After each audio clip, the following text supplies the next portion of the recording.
International Day of Action for Rivers, let's link together for our rivers and the rights of Indigenous peoples. Great rivers gave birth to ancient civilizations, and today they hold the key to a future with rich waters, biodiversity, energy sources, and livelihood. Free-flowing rivers are one with the identity, traditional wisdom, culture, and territories of Indigenous peoples. Let us remember that this day is born out of the struggle of water defenders everywhere. This day is when dam-affected indigenous communities and peoples raise their voices in unison against destructive projects to reclaim the health of waters and demand equitable and sustainable future of rivers. This day is also a day to honor the many heroes and martyrs who lay their lives in defense of rivers and indigenous peoples' rights. And the fight is not over. Destructive hydropower projects, mining, oil extractions, and pollution continue to choke our rivers.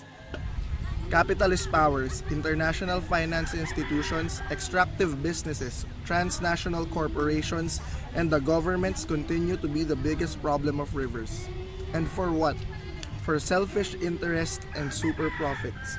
We can hear the same lies of clean energy and greenwashing about mega dams and giant hydropower projects. False narratives of so-called development of rivers drowns not only our ecosystem, biodiversity, indigenous communities dependent on the rivers, but also our future. The profit-oriented power and water sourcing can never hide behind the irreversible damage and climate crisis contributions of mega dams, extractives, and corporate industries.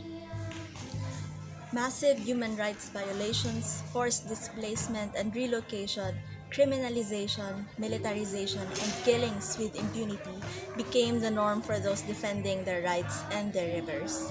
Justice and accountability remains elusive while dissent and resistance in defense of rivers becomes death sentences. But the fight for the future of our rivers will flow. We deserve people control, sustainable water, and energy resources, free from others' loan and debts. We are linking together in reclaiming our rivers in the fight for our future. Defend the rivers, uphold Indigenous peoples' rights over their lands and waters. It's time to have a moratorium on all destructive hydro energy projects and mining projects affecting our rivers. Let us demand for justice and reparations for all the communities and water defenders victims of rights violations by government forces and corporations. A brighter alternative is possible in a sustainable, free, and just world away from the current world order that puts profit over people. Fight for our rivers, fight for our future.